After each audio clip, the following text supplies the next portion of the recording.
Bwana, mambo vipi? Mimi naitwa Kelvin Sige Junior kutoka Kunguge TV.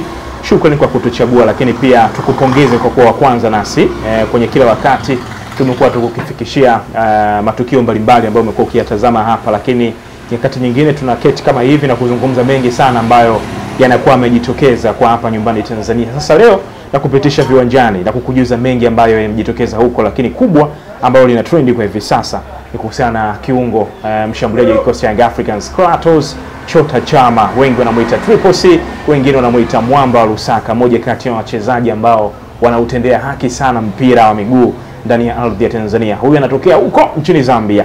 Bwana, Chama Clatous ana trendi kwa hivi sasa kulingana na kile ambacho kinaendelea kwenye mtandao wa Instagram.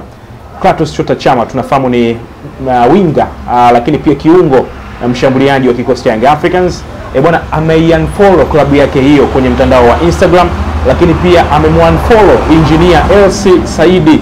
Huyu ni rais wa klabu ya Young Africans. Amemunfollow rais wa klabu ya Yanga, lakini pia ameiunfollow klabu yake ya hivi sasa Young Africans. Lakini cha kushangaza zaidi, wengi wanazungumza kwamba wahenga wakukosea kusema kwamba ukistaajabu ya Musa basi utayaona ya Firauni, baada ya kiungo huyu kuifollow klabu yake ya zamani ya Simba Sports Club mnyama wana nusu finali wazua ubaya ubwela.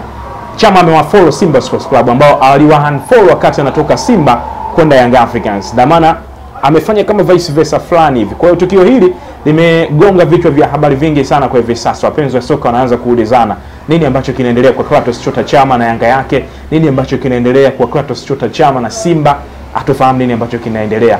Lakini wengi wameenda mbali zaidi na kuzungumza huenda Jelo tumeanza kazi.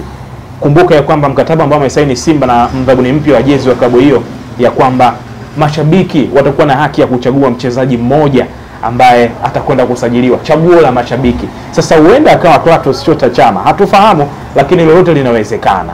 Mengi kati ya hayo utaendelea kukujuza ama tutaendelea kukupa updates mbalimbali kwa yale mengi sana ambayo yataendelea kujitokeza kutokea hapa nyumbani Tanzania, lakini kutokea pale kwa wananchi Young Africans pia.